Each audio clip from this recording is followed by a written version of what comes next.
पाठ दुसरा, सजीवांचे परस्पराशी नाते।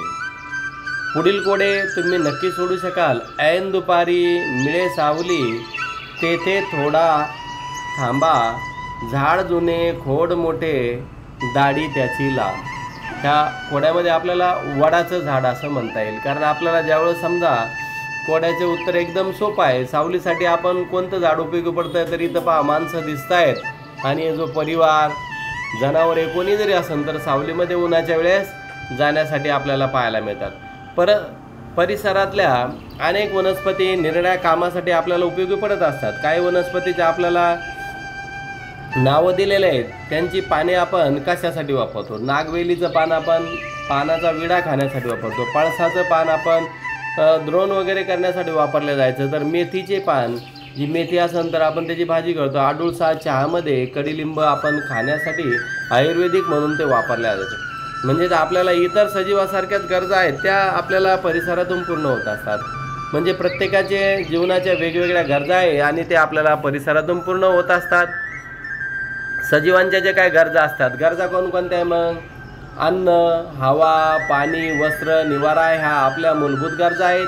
ह्या आपल्याला परिसरामधून पूर्ण करताना पाहायला मिळतात। जर का आपल्याला अन्न, पाणी आणि हवा या गरजा तर सर्व सजीवांच्या आहेत, परिसरातून त्या गरजा पूर्ण होतात। प्रत्येक प्रकारच्या सजीवामध्ये गरजामध्ये फरक असतो। उंदीर दिवसभरात जेवढे पाणी पितो तेवढ्या पाण्याने हत्तीची एक वेळची तहान भागणार नाही। हत्तीला पिण्यासाठी खूप पाणी लागतंय, उंदराला पिण्यासाठी पाणी कमी लागतंय, आपल्याला पाणी पिण्यासाठी कमी लागतंय, पण मोठ्या माणसांना, काम करणाऱ्या व्यक्तींना पिण्यासाठी पाणी जास्त लागतंय। फुलामधल्या गोड मकरंदावर फुलपाखरे आपली भूक भागवतात, तसे बेडका जमेल का? शेळी झाडाचा पाला खाते, म्हणून वाघ सुद्धा झाडाचा पाला खाऊ शकत नाही। मासे पाण्यामध्ये शोषण करतात, पण कबुतरे तसे करू शकत नाही। पानकणीस पाण्यात वाढते, म्हणून लिंबू आणि वांगे सुद्धा पाण्यात वाढतील का? नाही। प्रत्येकाची वेगवेगळी कार्य असतात। पाणी सोडून जमिनीवर राहायला जायचे असे माशांनी ठरवले तर त्यांना जमणार नाही, कारण त्यांचं जीवन पाण्यातच आहे आणि आपण पाण्यामध्ये राहू शकतो का? राहू शकत नाही। हिंगाच्या 2 रिकाम्या डब्या घ्यायच्या आहे, त्यांना 1 ते 2 असे क्रमांक द्यायचे। त्याच्यामध्ये पाऊन भरतील एवढी माती टाकायची। बिया पेरण्यासाठी पाणी आणि माती पुरेशी ओली सुद्धा करायची। म्हणजे बिया उगण्यासाठी आपल्याला पाणी टाकावंच लागेल, मातीला ओलं करावं लागेल। मोड आलेल्या मटकीचे दोन बिया या दोन्ही डबीमध्ये पेरा। एक डबीला रोज पाणी एकदा 2 चमचे पाणी द्या, तर 2 क्रमांकाच्या डबीला रोज 4 वेळेस पाणी द्या। चमचे पाणी दिल्याच्या नंतर तुम्हाला काय लक्षात येईल? जास्त जर का पाणी दिलं ते सुद्धा चालेल का? चालणार नाही। कमी दिलं तर ते सुद्धा चालणार नाही। त्यांची भूक भागेल एवढं त्यांना पाणी द्यावं लागतं। तुम्हाला काय आढळून येईल? क्रमांक 1च्या डबीचे रोप नीट वाढली, पण क्रमांक 2च्या डबीतले रोप कुजायला लागतात। असं का झालं? यावरून आपल्याला समजलं, ज्या वनस्पती पान वनस्पती नाहीत त्या पाणथळ जागी राहू शकत नाही। गरजेपेक्षा जास्त पाणी मिळालं तर त्या कुजायला लागतात, खराब व्हायला लागतात। प्रत्येक सजीवांच्या जर का गरजा पूर्ण होतील तेथेच ते सजीव आढळतात। परिसराशी सुद्धा मिळतं जुळतं घ्यावं लागतंय। वाघाला जर सांगितलं तू गल्लीमध्ये हिंड, तर गल्लीमध्ये हिंडताना वाघ काय करीन? कोंबड्या, बकरे आणि माणसं सुद्धा खाऊन टाकेल, म्हणून वाघ जंगलातच ठेवावा लागतो। वाघाला इकडं येतंय का? शिकार तिथेच तो करू शकतोय। आणि आपल्याला जर जंगलात राहायला सांगितलं, आपण सुद्धा जंगलात राहू शकत नाही, आपण वस्ती करून राहणारे व्यक्ती आहोत। वाघाचेच पाहना, वाघाच्या अंगावर पट्टे आहेत। सावजासाठी वाघ गवतात दबा धरून लपून बसतो, पण अंगावरच्या पट्ट्यामुळे सावजाला वाघाचा पत्ता लागत नाही। शिवाय गवताळ प्रदेशात हरणे, नीलगाई, गवे असे प्राणी असतात। भूक लागली की ते खाऊन वाघ आपले पोट भरू शकतो। उन्हाळ्यात सुद्धा आटणार नाही असा पानवाटा जवळपास असावा लागतो। या प्रदेशात घनदाट झाडी, उंच गवत किंवा डोंगराळ गुहा देखील असाव्या लागतात। गुहाही त्यांच्या निवाऱ्यासाठी आडोसा मिळू शकतो। या साऱ्या गोष्टी जिथे असतील तेथेच वाघ आपल्याला पाहायला मिळतोय। जर का समजा वाघाला प्यायला पाणी मिळालं नाही तर वाघ जिवंत राहू शकतो का? नाही। त्याला शिकार मिळणं गरजेचं आहे, पाणी मिळणं गरजेचं आहे, झोपण्यासाठी, राहण्यासाठी, वावर करण्यासाठी सगळ्या गोष्टींची त्याला नितांत गरज आहे। रेशीम माणसाला कुठून मिळते? रेशमाचा किडा असतो, रेशमाच्या किड्यापासून माणसाला रेशीम मिळते. झाडाचा उपयोग माकडांना कसा होतो? आपला निवारा करण्यासाठी माकडे झाडांचा उपयोग करतात. झाडांचा उपयोग पक्ष्यांसाठी कशात होतो? तर झाडाचा उपयोग पक्ष्यांना कशासाठी केला जातोय की त्यांना तिथं घरटं बांधण्यासाठी सुद्धा त्याचा उपयोग केला जातो. तर वाळवीने झाड पोखरले तर काय होईल? वाळवीने झाड जर का पोखरले तर त्या झाडाला पुरेसं अन्न मिळणार नाही आणि झाड वाळायला सुरुवात होईल. आपल्याला काही गरजा पूर्ण व्हाव्यात म्हणून माणूस विविध प्राणी पाळतोय. कोणकोणते प्राणी पाळतोय? पाळलेल्या प्राण्यांवर तो अपार अशी माया करतोय. पाळलेल्या प्राण्यांची तो नीट काळजी देखील घेतोय. त्यांना खाऊ पिऊ घालतोय आणि प्राणी आजारी पडणार नाही. आणि आजारी जर पडले तर त्यांच्यावर काय करत असतो? तो उपचार करत असतो. या प्राण्यांकडून माणसाला अनेक गोष्टी मिळतात. कोणकोणत्या गोष्टी मिळतात? दूध, दुभते, मांस, अंडी, अन्नपदार्थ मिळतात. काही प्राणी ओझी वाहण्यासाठी तर काही गाड्या ओढण्यासाठी उपयोगी पडतात. शेतीचे आणि कष्टाचे काम करण्यासाठी सुद्धा पाळीव प्राण्यांची मदत होते. कुत्रा घराची राखण करतो. मेंढ्यापासून माणसाला लोकर मिळते. तर पाळलेल्या प्राण्यांचा माणूस देखील त्यांना जीव लावत असतो. म्हणजे पाळीव प्राण्यांच्या विष्ठातून देखील माणसांना उपयोग होतो. खत म्हणून शेतीसाठी त्यांचा उपयोग केला जातो. गाई म्हशींच्या शेणापासून गोवऱ्या थापतात. गोवऱ्या ज्वलनासाठी मदत करतात. ग्रामीण भागामध्ये अनेक ठिकाणी गोवऱ्या हे इंधन म्हणून वापरले जाते. गोवऱ्याच्या ज्वलनामधून दूर होतो. गाई म्हशीच्या शेणापासून गोबर गॅस नावाचा ज्वलनशील वायू तयार होतो. त्यांच्या ज्वलनापासून दूर होत नाही, तोही इंधन म्हणून वापरला जातो. मातीचे घरे लिंपण्यासाठी शेणांचा देखील उपयोग केला जातो.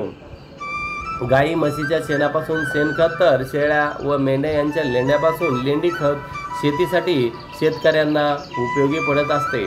म्हणजेच प्राण्यांपासून आपल्याला प्रत्येक गोष्ट उपयोगी होते. कुत्रा पाळल्याच्या नंतर तो घराची आपल्या राखण करतो. माणसाला जशी प्राण्यांची गरज असते तशी वनस्पतींना सुद्धा अन्न, धान्य, भाजीपाला, फळावळ या गोष्टीची माणसाला वनस्पतीपासून मिळतात.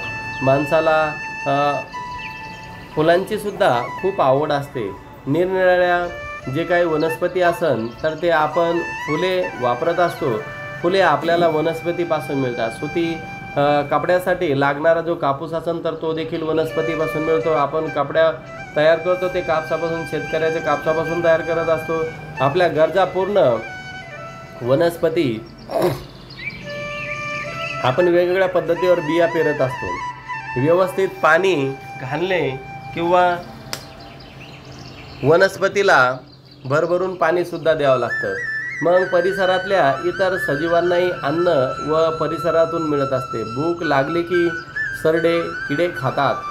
काही प्रकारचे जे काही साप असन तर ते साप काय करत असतात? उंदीर जे असन तर उंदीर वगैरे खाऊन आपलं पोट भरतात. बेंडकाला देखील साप खात असतात. वाघ हरणांना खातो.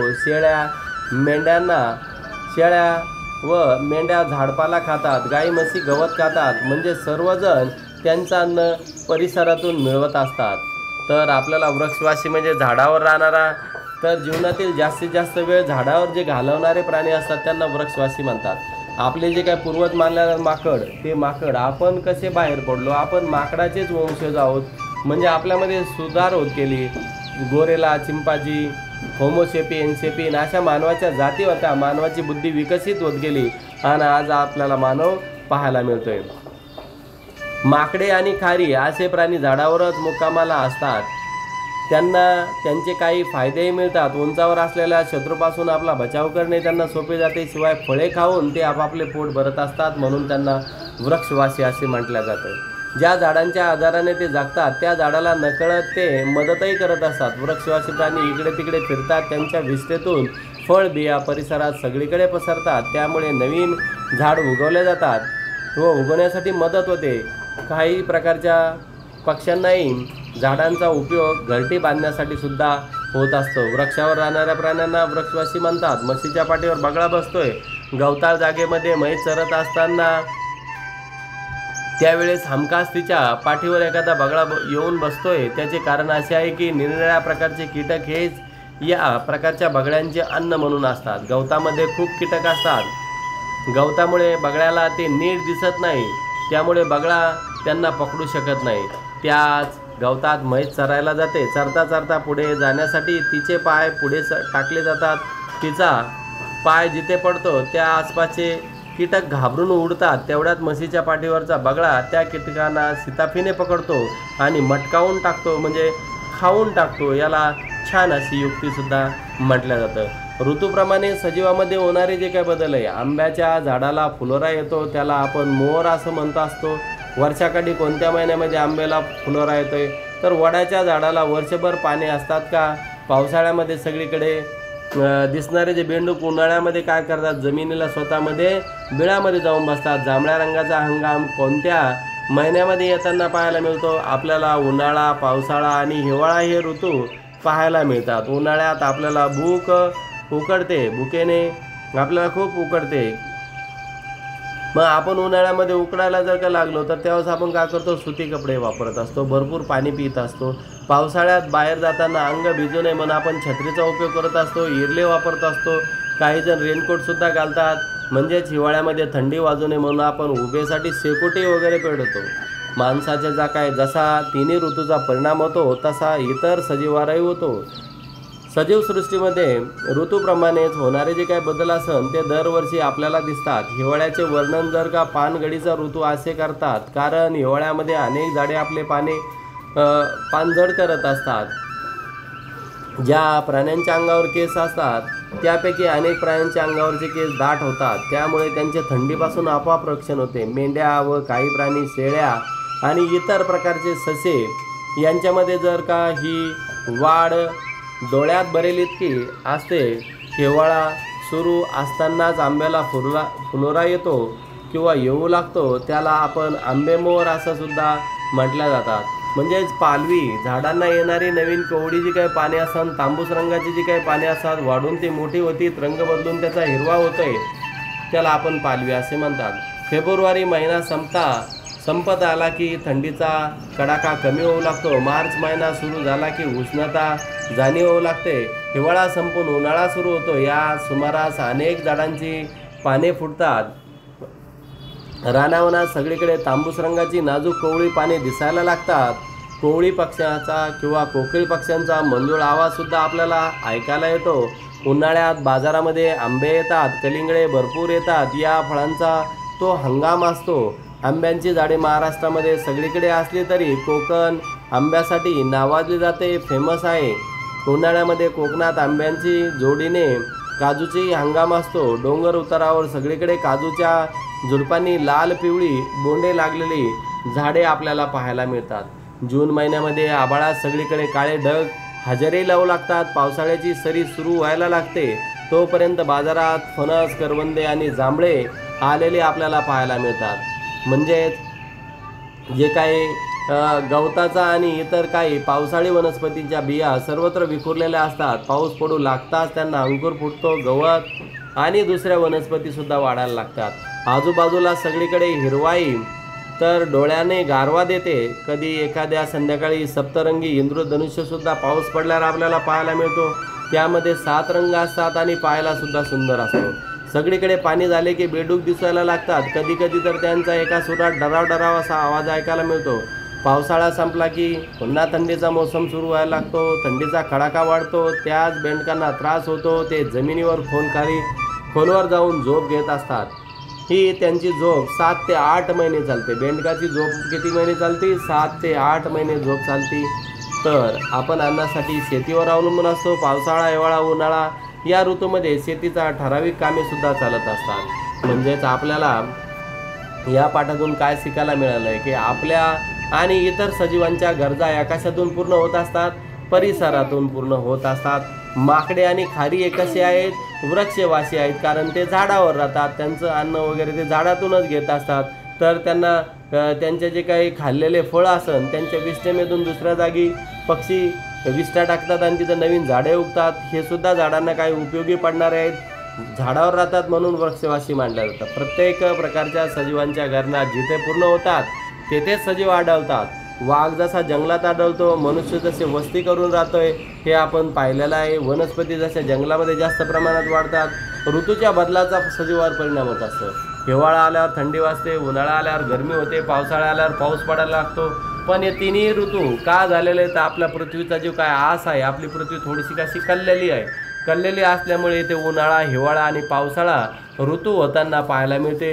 ऋतू जर का झाले नाही तर आपल्याला पाहायला मिळणार नाही. प्रत्येक ऋतूमध्ये आपल्याला काही ऋतूमध्ये आंबे खायला मिळतात, काही ऋतूमध्ये नारळ, फणस, अशा वेगवेगळ्या हंगामामध्ये आपल्याला काय होते की वेगवेगळे फळे खायला मिळतात आणि वेगवेगळ्या फळाचा आपण काय करत असतो, आनंद घेत असतो. प्रत्येक ऋतूमध्ये आपल्याला आनंद देणारे फळे पाहायला मिळतात.